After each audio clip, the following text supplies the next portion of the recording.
হ্যাঁ বন্ধুরা, দেখুন আমাদের চালের উপরে গত বছর হয়েছিল মিঠা কুমড়োর গাছ। এবছর লাগিয়েছি আমি চাল কুমড়ো। এই যে দু চারটা পেড়ে খাওয়া হয়ে গেছে, দেখাতে পারিনি। তো আজকে বৌমা আবার উঠেছে, দেখি কটা হয়েছে তুলবো। আমি তো কেউ বেটে দিই, দু চারটা বিক্রিও করে দিয়েছি। তো দেখতে থাকুন কতগুলা হয়েছে।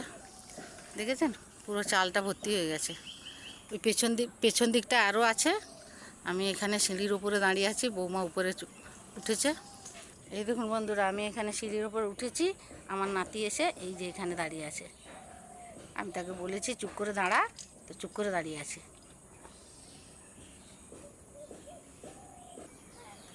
এই দেখুন, হ্যাঁ হ্যাঁ হ্যাঁ, কাটো কাটো।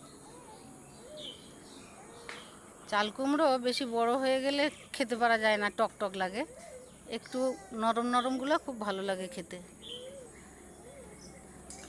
তো আপনারা কীরকম খেতে ভালোবাসেন, বড়গুলো না ছোটোগুলো, বলবেন।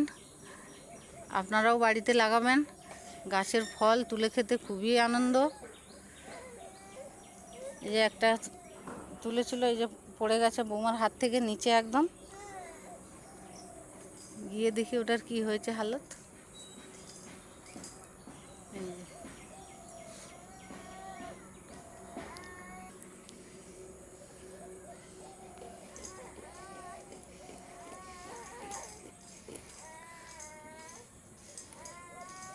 এটা তো একদম লাউয়ের মতো হয়েছে দেখতে, একটু পোকা লেগে গেছে মনে হচ্ছে।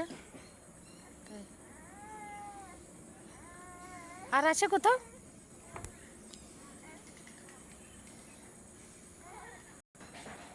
এই যে ব্যাগের মধ্যে ভরেছে, দেখি তো। ওই যে বাবারে, এই যে আমি ব্যাগেটা নিচে গিয়ে দেখাচ্ছি বন্ধুরা।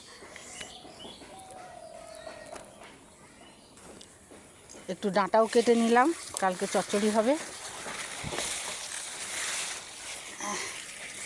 একদম আমাদের বাড়ির কুমড়ো ডাঁটাটা খুব টেস্টি হয়েছে। আমার সোনা দাঁড়িয়ে আছে, দেখে বন্ধুরা, দেখেছেন? আমার নাতি দাঁড়িয়ে আছে, একটু একটু কান্নাকাটি করছে। এটা আমার সোনাটা। এই দেখো কি এনেছি, দেখো সোনা। এই যে বন্ধুরা, দেখেছেন? এই যে এই যে একদম কচিগুলা, এই যে এই যে তিনটে এনেছি উপর থেকে। আর একটা বৌমার হাত থেকে উপর থেকে পড়ে গেছিলো, এটা কেটে দেখবো। এই পেছনটা একটু পচে গেছে, পোকা লেগে গেছিলো। এটা কেটে দেখবো কেমন আছে।